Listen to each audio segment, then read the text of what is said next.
रूस और यूक्रेन की जंग ने अब एक ऐसा मोड़ ले लिया है जो पूरी दुनिया को दहशत में डाल रहा है। एक तरफ अमेरिकी राष्ट्रपति डोनाल्ड ट्रंप यूक्रेन में शांति की बात कर रहे हैं, तो दूसरी तरफ रूस के राष्ट्रपति व्लादिमीर पुतिन ने एक ऐसा दांव चला है कि ट्रंप की सारी चालें धरी की धरी रह गई है।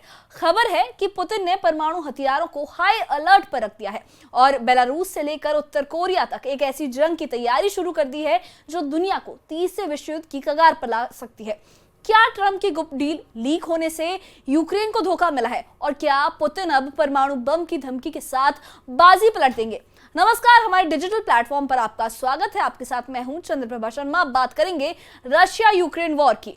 रूस और यूक्रेन की जंग को 1260 दिन से ज्यादा का वक्त हो चुका है और ये वो जंग है जिसने न सिर्फ यूक्रेन को मलबे का ढेर बना दिया है बल्कि पूरी दुनिया को एक खतरनाक मोड़ पर लाकर खड़ा कर दिया है। अब इस जंग में एक नया ट्विस्ट भी आया है जिसने अमेरिका, नेटो और यूक्रेन के होश उड़ा दिए हैं। खबर यह है कि अमेरिकी राष्ट्रपति डोनाल्ड ट्रंप ने यूक्रेन में शांति लाने के लिए गुप्त डील तैयार की थी, जिससे उनके खास सलाहकार स्टीव विटकॉफ ने मॉस्को में पुतिन के सामने रखा था। लेकिन ये डील अब लीक हो चुकी है और इसे पोलैंड के एक बड़े न्यूज आउटलेट ऑनिट ने दुनिया के सामने ला दिया है। इस डील में क्या था, ये जानकर आप भी हैरान रह जाएंगे। पोलिश मीडिया के मुताबिक ट्रंप ने पुतिन को एक ऐसा प्रस्ताव दिया जो रूस के लिए किसी जैकपॉट से कम नहीं था। इस डील में कहा गया था कि रूस को यूक्रेन के उन इलाकों पर कब्जा रखने की इजाजत दी जाएगी जिन्हें उसने पहले ही हथिया लिया है, यानी लुहांस्क, डोनेट्स्क, जापोरिजिया और खेरसान जैसे इलाके रूस के पास रहेंगे। इतना ही नहीं, इस डील में यूक्रेन को नेटो में शामिल होने से रोकने और रूस पर लगे ज्यादातर अमेरिकी प्रतिबंधों को हटाने की बात भी थी। और तो और रूस को फिर से तेल और गैस का व्यापार शुरू करने की छूट देने का भी वादा था। लेकिन इस डील का सबसे बड़ा झटका यूक्रेन के लिए था, क्योंकि इस प्रस्ताव में यूक्रेन की 1 इंच जमीन भी वापस लेने की बात नहीं थी। यूक्रेन के राष्ट्रपति व्लादिमीर ज़ेलेंस्की को ऐसा लगा जैसे उनके सबसे बड़े सहयोगी अमेरिका और नेटो ने उन्हें बीच मझधार में छोड़ दिया हो, धोखा दे दिया हो। ज़ेलेंस्की ने साफ कहा है कि हम अपनी जमीन का एक टुकड़ा भी रूस को नहीं देंगे। लेकिन पुतिन ने इस डील को भी ठुकरा दिया है, क्योंकि वो यूक्रेन की पूरी तरह से हार चाहते हैं। जब दुनिया को लग रहा था कि ट्रंप और पुतिन की मुलाकात से शायद यूक्रेन में शांति की राह निकलेगी, तभी पुतिन ने एक ऐसा दांव चला जिसने सबके होश उड़ा दिए। खबर है कि रूस ने बेलारूस में अपने परमाणु हथियारों को हाई अलर्ट पर रख दिया है और सिर्फ बेलारूस ही नहीं, रूस अब उत्तर कोरिया के साथ मिलकर उसके परमाणु हथियारों को और ज्यादा ताकतवर बनाने में जुट गया है। यूक्रेन की खुफिया एजेंसी के प्रमुख लेफ्टिनेंट जनरल किरिली बोडानोव ने यह बताया है कि रूस उत्तर कोरिया को परमाणु हथियारों के लिए टेक्नोलॉजी दे रहा है। ये सुनकर न सिर्फ अमेरिका और नेटो बल्कि जापान और दक्षिण कोरिया जैसे देश भी खौफ में है, क्योंकि अगर उत्तर कोरिया के परमाणु हथियार और ज्यादा मजबूत हो गए तो ये पूरे एशिया और दुनिया के लिए खतरा बन सकता है। रूस ने पहले ही अपनी परमाणु नीति को और सख्त कर लिया है। दिसंबर 2024 में पुतिन ने अपनी नई परमाणु नीति में ये साफ कहा था कि अगर रूस या उसके सहयोगी देशों पर कोई बड़ा हमला हुआ तो वो परमाणु हथियारों का इस्तेमाल करने से पीछे नहीं हटेगा और ना ही हिचकेगा। और अब खबर यह है कि रूस अपनी और सैनिक मिसाइलों को तैयार कर रहा है जो कम ताकत वाले परमाणु बम की तरह काम कर सकती है। इस बीच ट्रंप ने रूस के खिलाफ 2 परमाणु पनडुब्बियों को तैनात करने का ऐलान भी किया है, लेकिन इसके जवाब में रूस ने और सख्त रुख अपना लिया है। रूस के पूर्व राष्ट्रपति दिमित्री मेदवेदेव ने ट्रंप को यह चेतावनी दी कि यह कदम रूस की ओर से एक बड़ा कदम है। मेदवेदेव ने कहा कि रूस ना तो इजराइल है और ना ही ईरान। अगर ट्रंप ने ये सोचा है कि वो हमें डरा सकते हैं, धमका सकते हैं, तो वो गलत है। अब आते हैं उस लीक डील पर जिसने यूक्रेन को हक्का बक्का कर दिया है। पोलैंड की न्यूज आउटलेट ऑनिट ने 7 अगस्त को यह खुलासा किया कि ट्रंप की टीम ने एक ऐसी गुप्त डील तैयार की थी जो रूस के लिए बेहद अनुकूल थी। इस डील में यूक्रेन को नेटो से बाहर रखने, रूस के कब्जे वाले इलाकों को मान्यता देने और रूस पर लगे प्रतिबंधों को हटाने की बात थी। लेकिन सबसे हैरानी की बात यह थी कि इस डील में यूक्रेन की मर्जी को पूरी तरह से नजरअंदाज किया गया। ज़ेलेंस्की ने जब ये सुना तो वो गुस्से में आग बबूला हो गए। उन्होंने कहा कि रूस की जंग सिर्फ यूक्रेन के खिलाफ नहीं बल्कि पूरे यूरोप और दुनिया के खिलाफ है। हमें किसी भी शांति वार्ता से बाहर नहीं किया जा सकता।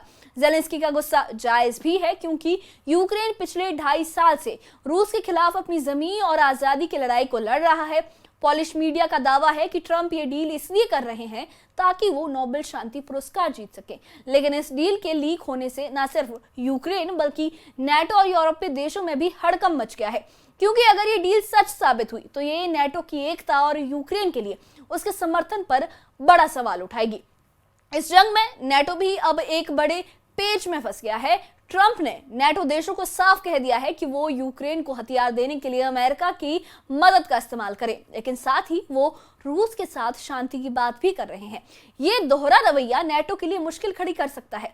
पिछले कुछ महीनों में ट्रंप ने तो यूक्रेन को हथियार देने में देरी की और फिर अचानक नाटो के जरिए पैट्रियट मिसाइल सिस्टम और दूसरे हथियार भेजने का ऐलान किया। लेकिन अब जब पुतिन ने ट्रंप की डील को ठुकरा दिया और परमाणु हथियारों को हाई अलर्ट पर रखा, तो नाटो के सामने एक बड़ा सवाल है कि क्या वो यूक्रेन को और ज्यादा हथियार देगा या पुतिन के दबाव में आकर पीछे हटेगा। इस बीच रूस ने नाटो को साफ चेतावनी दी है कि अगर नाटो ने यूक्रेन में अपने सैनिक भेजे तो ये तीसरे विश्व युद्ध का कारण बन सकता है। रूस के विदेश मंत्री सरगेई लावरोव ने कहा है कि हम परमाणु जंग नहीं चाहते, लेकिन अगर नाटो ने हमें उकसाया तो हम जवाब देने के लिए तैयार हैं। तो दूसरी तरफ जापान, दक्षिण कोरिया, पोलैंड और तुर्की जैसे देश अब खुद के परमाणु हथियार बनाने की सोच रहे हैं। इन देशों को लगता है कि अमेरिका की परमाणु छतरी पर अब भरोसा नहीं किया जा सकता और यही वो दौड़ है जो दुनिया को एक नई परमाणु जंग की ओर धकेल रही है।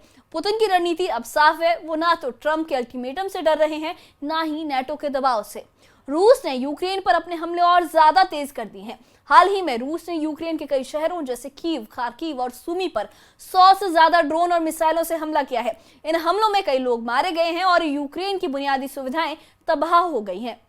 पुतिन का कहना है कि वो यूक्रेन में एक स्थायी और मजबूत शांति चाहते हैं, लेकिन उनकी शर्तें जो हैं वो ऐसी हैं जो यूक्रेन के लिए आत्मसमर्पण के बराबर है, इक्विवेलेंट है। वो चाहते हैं कि यूक्रेन नाटो में शामिल ना हो, अपनी सेना को कम करे और रूस के कब्जे वाले इलाकों को मान्यता दे। लेकिन जेलेंस्की ने ये साफ कहा है कि वो ऐसी कोई भी डील स्वीकार नहीं करेंगे, एक्सेप्ट नहीं करेंगे। ट्रंप के लिए ये एक बड़ी चुनौती है। एक तरफ वो शांति की बात कर रहे हैं तो दूसरी तरफ उनकी डील के लीक होने से यूक्रेन और नाटो में उनका भरोसा कम हुआ है। अगर पुतिन 8 अगस्त की डेडलाइन तक कोई डील स्वीकार नहीं करते तो ट्रंप ने रूस पर और सख्त प्रतिबंध लगाने की धमकी भी दी है। लेकिन रूस पहले ही दुनिया का सबसे ज्यादा प्रतिबंध झेलने वाला देश है और पुतिन को इन धमकियों की कोई परवाह भी नहीं है। तो यूक्रेन की जंग अब सिर्फ 2 देशों की लड़ाई नहीं रह गई, ये एक ऐसी आग है जो पूरी दुनिया को अपनी चपेट में ले सकती है। पुतिन का परमाणु दांव, ट्रंप की लीक हुई डील और नाटो की उलझन, ये सब मिलकर एक खतरनाक तूफान की तस्वीर बना रहे हैं। सवाल ये है कि क्या ट्रंप अपनी डील को कामयाब कर पाएंगे या पुतिन की परमाणु धमकियों के सामने उनकी सारी चालें फेल हो जाएंगी। क्या यूक्रेन अपनी आजादी की लड़ाई जीत पाएगा या उसे रूस के सामने झुकना पड़ेगा। और सबसे बड़ा सवाल, क्या ये जंग तीसरे विश्व युद्ध की शुरुआत बन जाएगी। इस कहानी का अगला चैप्टर क्या होगा ये तो वक्त ही बताएगा, लेकिन एक बात तो पक्की है, ये जंग अब सिर्फ यूक्रेन और रूस की नहीं बल्कि सियासत, धोखे और परमाणु ताकत की जंग बन चुकी है। तो आपको क्या लगता है, क्या पुतिन की परमाणु धमकी दुनिया को एक नई जंग की ओर ले जाएगी या ट्रंप अपनी डील से शांति ला पाएंगे। हमें अपनी राय कमेंट बॉक्स में जरूर बताइए और इससे जुड़े अपडेट्स के लिए और ऐसी ही खबरों के लिए हमारे चैनल के साथ बने रहिए। हमारे चैनल को सब्सक्राइब करिए। शुक्रिया।